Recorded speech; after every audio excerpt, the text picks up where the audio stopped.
He rested silently on the timber veranda of a remote café nestled far within the wooded slopes of Northern California, simply an elderly sightless man and his German shepherd, Ekko.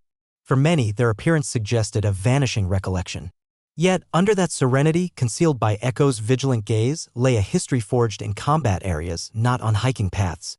The extent of the dog's experiences remained unknown until an unfamiliar motorcyclist violently disrupted the quiet with a brutal kick. The ensuing events revealed a narrative so chilling, so impactful, it was destined to move an entire country, a tale of suffering, retribution, devotion, and a connection that persisted even through adversity. An extraordinary account is about to unfold. The establishment lacked a formal name, marked only by a corroded sign weathered to the hue of aged bone. It swayed gently with each gust of wind passing through the pine trees. Positioned many miles from the closest settlement, it rested peacefully beside a neglected road, enveloped by hills and tranquility. The majority of individuals were unaware of its presence. Perhaps this was the reason Walter Briggs frequented it each morning. The world had progressed, but he had not. At 68, Walter possessed a serene, stoic countenance that conveyed little. His pale, clouded eyes had been unseeing for many years. Nevertheless, he continued to appear, experiencing the world in his unique manner, through established habits, recollections, and, predominantly, through Ekko. Ekko was more than a mere dog, he was a significant presence. A huge, dark-furred German shepherd with a bearing so attentive it caused people to reconsider their actions. Each morning, Walter would take a seat on the porch bench with his coffee, and Ekko would station himself like a guardian, observing the trees, the thoroughfare, and the café entrance. Most perceived him as merely a well-schooled service animal. However, there was a distinct quality in Ekko's movements, in the way he paused before reacting, as if interpreting every shadow. He was not solely assisting Walter in his daily life, he was safeguarding what remained of him. That particular morning, akin to all others, was unhurried and tranquil, the sort of morning that communicated in whispers rather than shouts. Local patrons gradually arrived for their coffee and conversation. Among them entered a new individual, Jack Lawson, aged 30, bearing a spirit that had endured too much and had yet to determine how to cope with the fragments. He carried a backpack over one shoulder and an air of weariness not immediately apparent unless one looked into his eyes. He was the type of man who seemed capable of either mending you or breaking down in the attempt. Jack was not disoriented, yet he wasn't precisely sure of his path either. He had been traversing the coastline, pursuing sunsets, evading telephone calls, fleeing not from the authorities, but from an emotion, the kind that surfaced when one attempted to sleep. The sort that insidiously suggested it was his fault she hadn't survived. His sister, Lacey, departed too prematurely. Lost under his care. He requested black coffee, chose a seat near the veranda, and it was then he noticed them, the old man and the dog. But it was more than just their presence, it was their harmonious interaction. A slight shift from Walter would prompt Ekko to adjust before the movement was complete. No verbal orders, no tugs on a leash, merely a profound, almost telepathic connection. This resonated deeply within Jack, stirring something that had been dormant for a long time. "I've heard he was formerly in the military," the waitress remarked softly, leaning in with a faintly warm smile. "The man and the dog, both of them damaged, they say. They connected through a VA program." Jack offered no response, none was needed.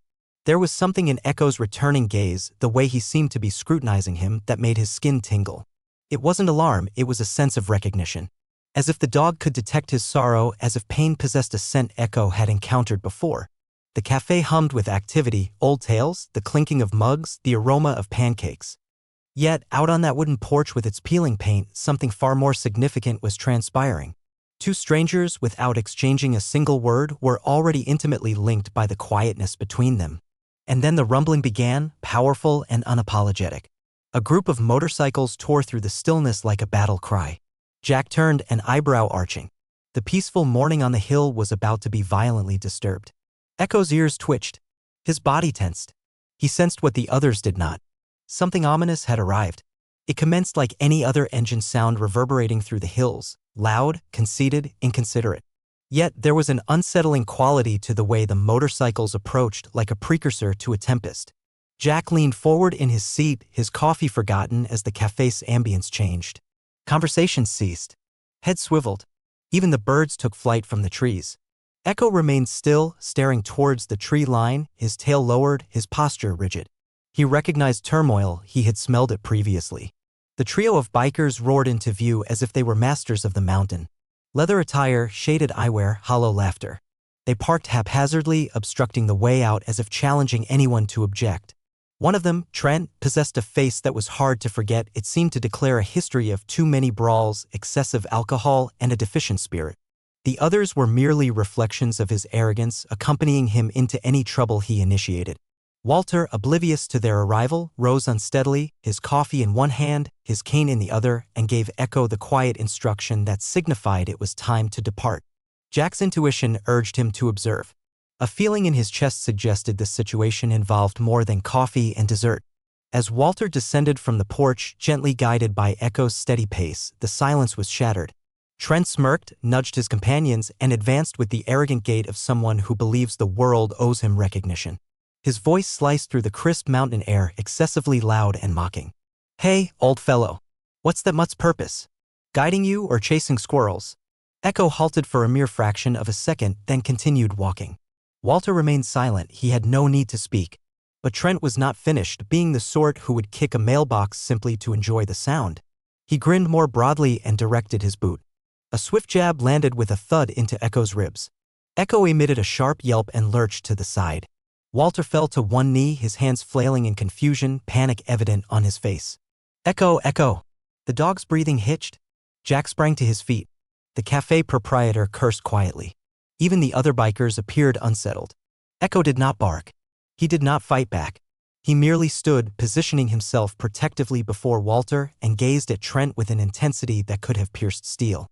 That look was not one of rage, it was one of memory.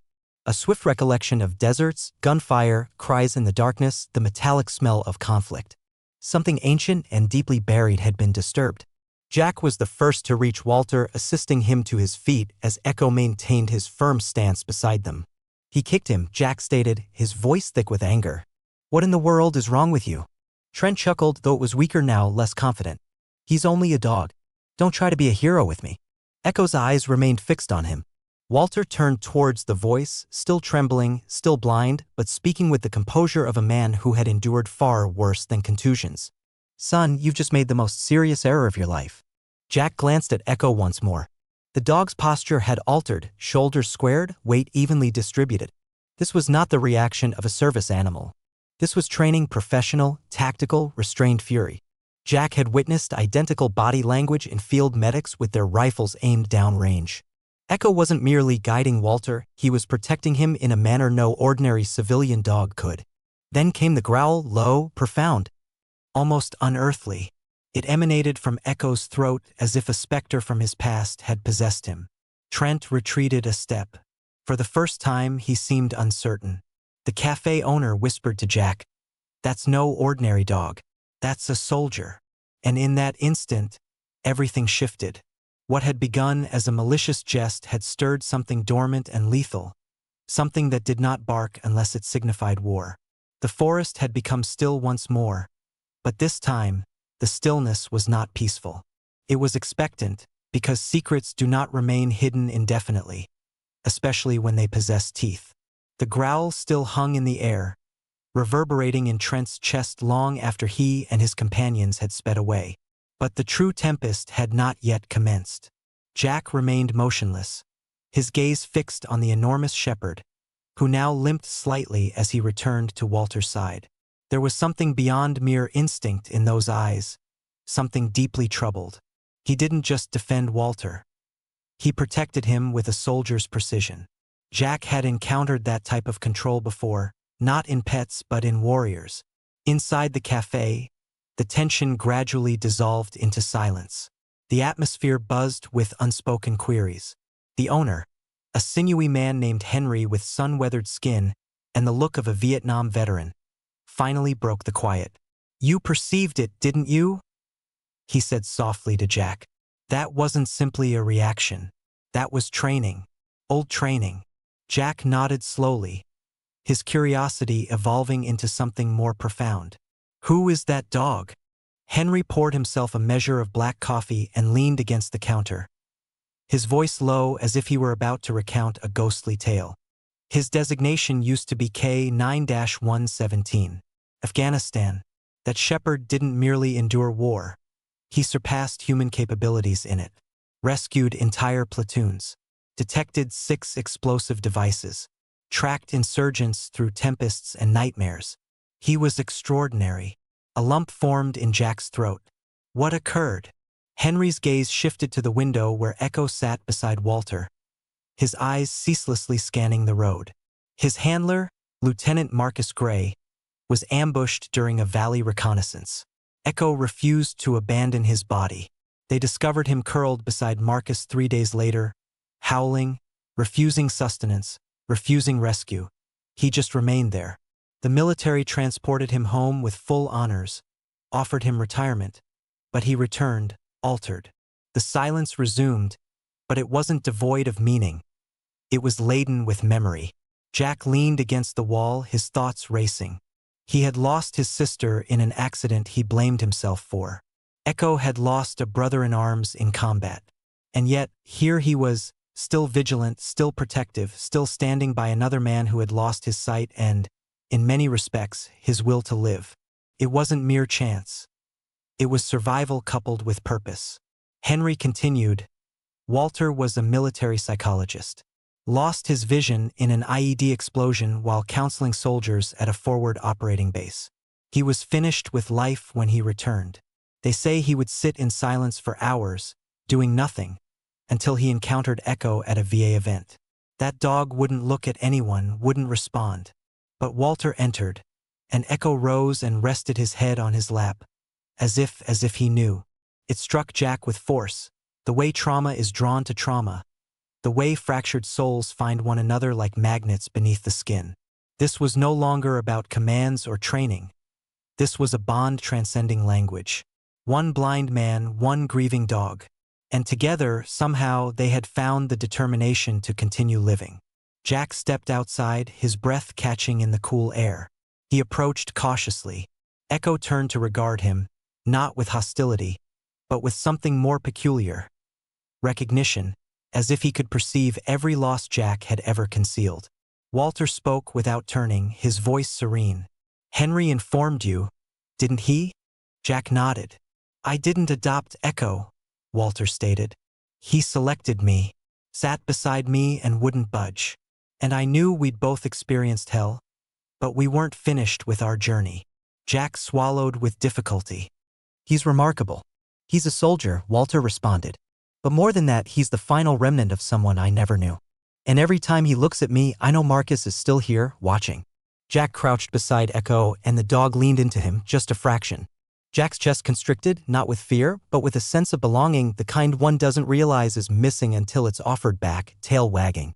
But just as the moment began to settle, Ekko's ears pricked up again, his eyes narrowing at the road beyond the trees.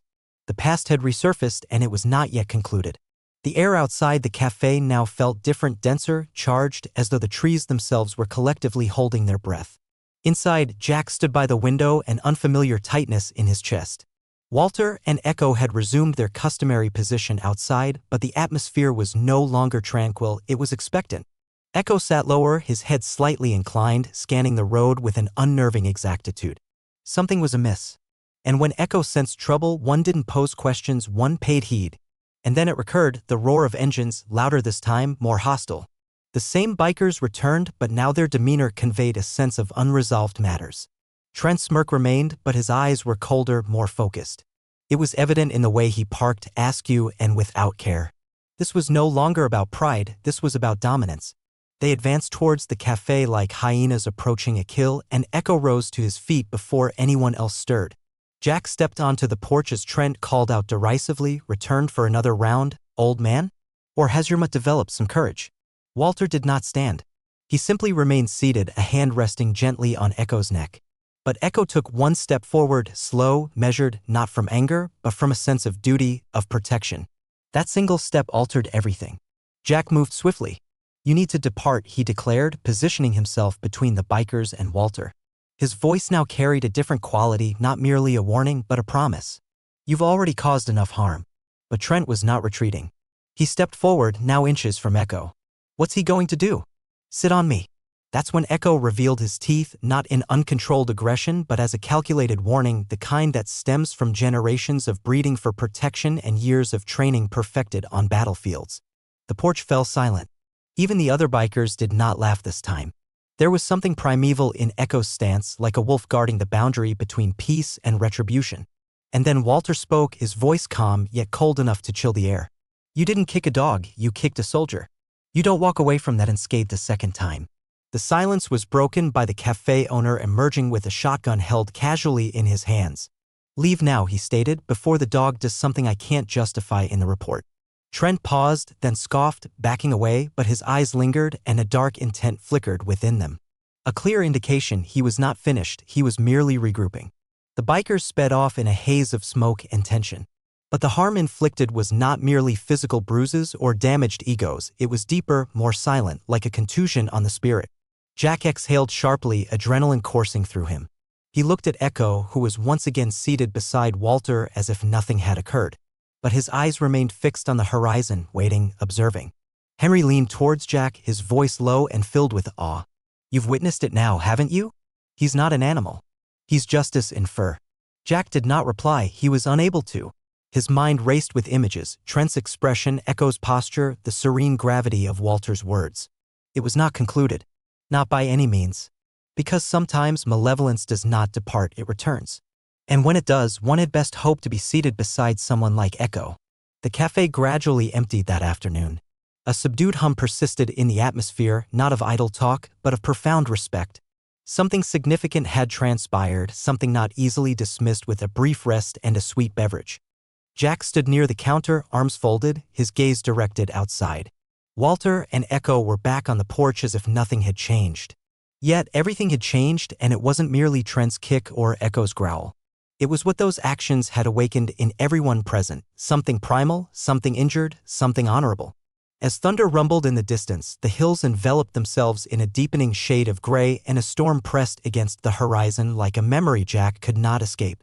He stepped outside, leaned against the railing beside Walter, and for a considerable moment said nothing. I lost my sister, Jack mumbled, his eyes on the trees. Car accident 2 years ago. She died instantly. I was meant to collect her that night. But I remained late at work. Walter didn't react visibly. He offered no trite consolations. He simply nodded slowly, pensively, his unseeing eyes looking straight ahead. You understand what guilt does to a person, Jack continued, his voice faltering with the strain of restraining his emotions. It doesn't shout. It whispers constantly, every day, as if it's carving a void in your chest from within. I do, Walter said softly. The words were so quiet, so devoid of outward emotion, they struck like a blow. Jack turned to look at him directly for the first time. How did you recover? He asked. From all of it? Walter chuckled with a hint of bitterness. I didn't. Not entirely. I just ceased trying to be who I once was and began to become someone different. One choice at a time, one breath at a time. Ekko, well, he made those initial breaths more tolerable. Jack looked at the dog, now lying calmly near Walter's boots, eyes alert, tail tapping intermittently. How severe was his condition? He inquired. Worse than mine. Walter replied. He wouldn't eat, wouldn't sleep. He would pace the perimeter of my porch every night for hours as if still guarding a military installation. One night, I sat outside with him. Just sat. Didn't speak. Didn't move. And eventually, he rested his head on my lap and fell asleep. That was the instant I knew we weren't mending independently. We were mending together. Jack crouched beside Ekko and gently ran his fingers through the dense fur at his neck. The dog shifted but did not pull away. In fact, he leaned slightly into Jack's touch. It was a subtle yet powerful gesture, an offering, an acknowledgement, a connection. That's the nature of trauma, Walter remarked. It either severs your connections or it brings you to the only individuals who genuinely comprehend. Ekko, he's not merely a dog. He's a guide to something greater, something superior. Jack chuckled through the tightness in his throat. You speak like a poet. I speak like a man who no longer wished to live, Walter responded, until something provided me with a reason. Lightning flashed in the far distance. The wind intensified. But on that porch, the storm seemed remote. Because healing, it appears, doesn't always occur in a medical facility or a therapist's consultation room. Sometimes it commences in the quietude between a fractured man and a dog who refuses to let him surrender. But storms have a tendency to return, and this one was merely beginning. The sky split open as if firing a warning. The storm had arrived more rapidly than anticipated, enveloping the hills in mist and drenching the road in a frigid, unceasing torrent. Walter, Ekko, and Jack were crammed into Walter's old pickup truck, an aged, dependable vehicle that mirrored its owner's resilience. Jack had insisted on driving. Walter, for a change, did not object. Ekko sat in the rear seat, his head resting on the edge, his eyes constantly scanning their surroundings. The objective was straightforward: get Walter home before the storm intensified. But straightforward objectives often unravel when confronted by adversity. And tonight, adversity was present, silent, furious, and lurking at the bend of a precipitous road no one should have traversed after dark. Jack carefully maneuvered the steering wheel around the winding curve, his gaze shifting between the road and the tempest. "Do you ever consider," he said with a half-hearted laugh, "that this truck might just disintegrate from the rain?" Walter offered a faint smile. "If it does, it will perish with honor." But they never had the chance to test that notion. With an abrupt shock, the truck shuddered intensely. Boom! The front tire failed as if it had been slashed from the inside. Jack fought with the steering wheel as the truck skidded across the slick asphalt, metal screaming against metal. Walter was thrown against the dashboard. Ekko yelped from the back, followed by a sickening crack as they swerved off the road and down a shallow embankment, colliding with a tree with a final, brutal impact. Silence. Jack blinked, blood obscuring his vision. Everything hummed. His shoulder throbbed, and the world seemed to tilt. "Walter," he croaked, fumbling towards the driver's side. Walter was slumped over, unconscious, bleeding from a cut on his forehead. Jack's pulse raced. No phone signal, no assistance, only trees and rain, and a deep, low sound. A growl not of fear, but of focus. "Ekko." He was limping, his back leg shaking, but he was on his feet, his eyes meeting Jack's. A look that didn't seek permission but demanded action. Jack attempted to lift Walter. Too heavy, too steep, too far from anything. "I can't manage this by myself," Jack whispered. But Ekko was already in motion. He pulled himself out through the shattered passenger window. Limping, injured, resolute. Jack called out to him, his voice breaking, "No, no, Ekko, return." But Ekko did not glance back. He ascended the incline, slipping on the wet ground, clawing at the mud. Each movement was a struggle. He was bleeding, trembling, but he climbed because, ingrained in the very fabric of his being, there was a mission, a duty. And when a soldier detects a fallen comrade, one does not await orders. Jack wrapped Walter's coat around his shoulder and began the ascent as well, dragging Walter inch by inch, whispering assurances he wasn't certain he could fulfill. "You're going to survive, old man. Ekko is with us." But hope is a delicate thing on a mountain road. Hours, or perhaps minutes distorted by desperation, passed before Jack collapsed just short of the road's edge. He could proceed no further. His breath hitched, his arms burned. And then headlights, shouts, boots, radios. Ekko had succeeded. He had located the ranger outpost, half collapsed, barely able to stand, but barking loudly enough to awaken every echo in the hills. Jack saw him once more just before losing consciousness. Mud-caked, injured, and heroic in a way few humans ever attain. The kind of sight that makes one's spirit recoil in admiration. And just before his eyes closed, Jack smiled, because he now understood something profound, deep in his core. Ekko didn't just serve his nation, he served a purpose. And tonight he served life. The rhythm of hospital monitors created a peculiar symphony.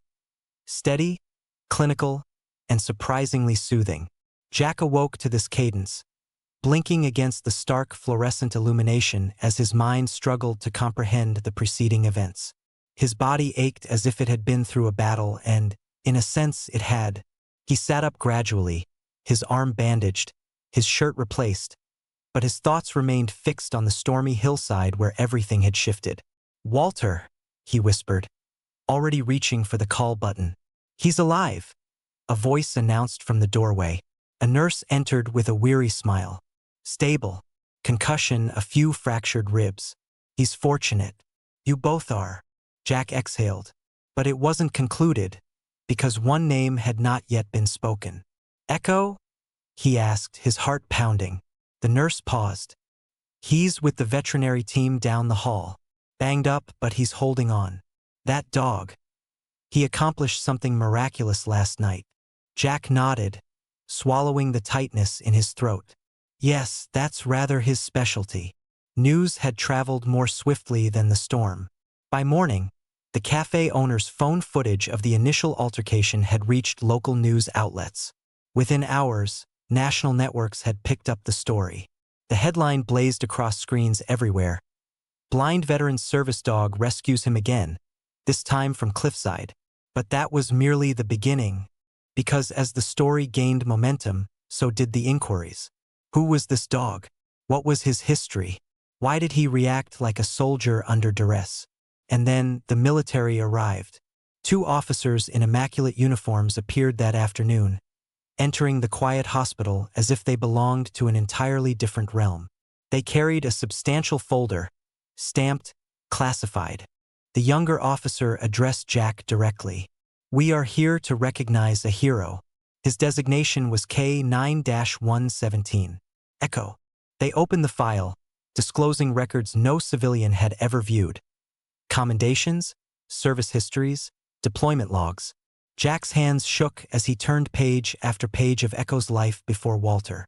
6 lives saved in a bombing. 2 children shielded from an IED. Injured twice, yet returned to active service. And then, at the bottom, a letter from Ekko's former handler, Lieutenant Marcus Gray. The final entry before the ambush. "If anything befalls me and Ekko survives, I request his retirement. He has contributed more than any soldier I have ever encountered. He merits peace. He merits affection." Jack fought back tears as the gravity of it struck him. Ekko hadn't just been a dog. He had been a brother in arms, a survivor of experiences no one could fathom unless they had endured them too. And somehow, destiny had placed him in the care of Walter, a man who bore a different kind of invisible wound.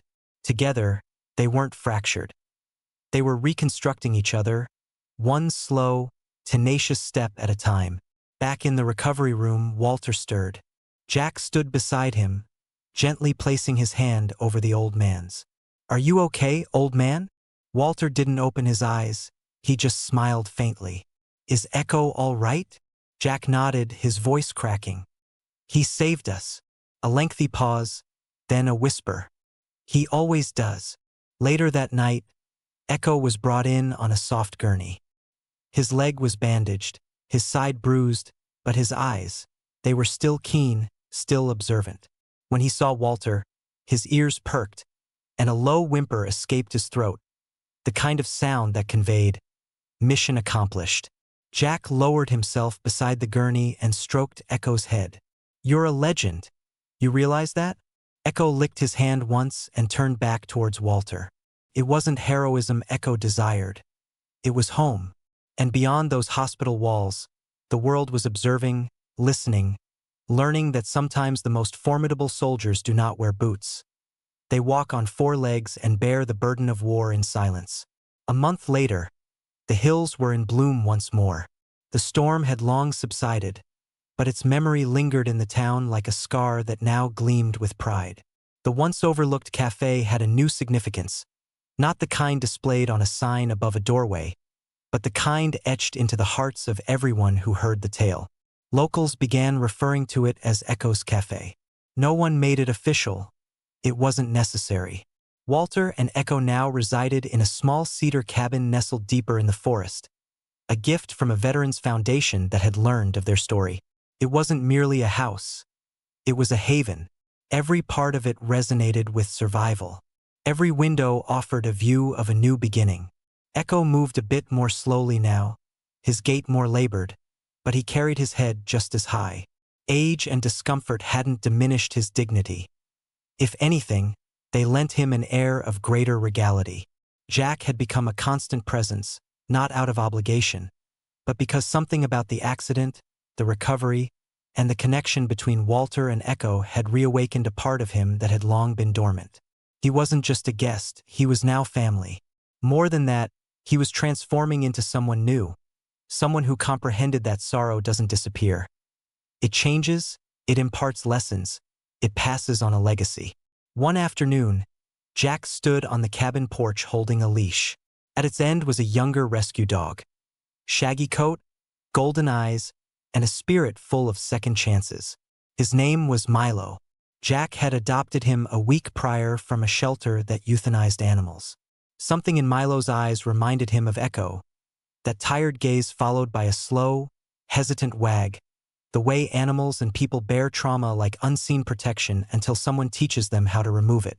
Walter emerged with 2 mugs of black coffee. He handed one to Jack without a word. This had become their pattern. No elaborate discussions, just a shared understanding of presence, a ritual of being together. Ekko lay on the porch nearby, observing Milo with a mentor's gaze. Occasionally, he would grunt or shift if Milo ventured too close to the steps or barked at squirrels. Not rebuking, but guiding like a retired general overseeing rookies from afar. "Do you think he'll make it?" Jack asked, gesturing towards Milo. Walter sipped his coffee and nodded. "If he has you and Ekko supporting him, he already has." They watched the dogs in silence for a moment. Then Walter added, "It's a peculiar thing about broken entities. They form the most resilient bonds." Later that evening, Ekko did something unforeseen. As the sun descended below the tree-line and golden light bathed the porch, he limped over to Jack with something in his mouth. A folded, worn photograph. Jack unfolded it carefully. It was an image of a young soldier in uniform kneeling beside a youthful Ekko, barely past puppyhood. On the back, in precise military script, was written, "For those who serve without being asked." Jack's breath hitched. The name underneath read, Lieutenant Marcus Gray. He looked up at Walter, whose expression softened as if releasing a long-held burden. "He kept that in his drawer," Walter said. "Never showed it to anyone, not even me." Jack ran a thumb over the photo's edges and smiled through the stinging sensation behind his eyes. "Then why now?" Walter's reply was gentle. "Because you're prepared." The final scene of their story wasn't one of dramatic upheaval. It was straightforward. Just 4 figures, 2 men, 2 dogs, walking a path through the trees where it all commenced. No accolades, no orations, just steps moving forward. Because healing doesn't arrive with grand pronouncements. It arrives with persistence, with choosing, again and again, to be present for oneself, for others, for those who cannot speak but somehow communicate everything one needs to hear. So, this is the truth seldom told. Heroes do not always walk on 2 legs. And sometimes, the most unassuming lives leave the most resonant legacies.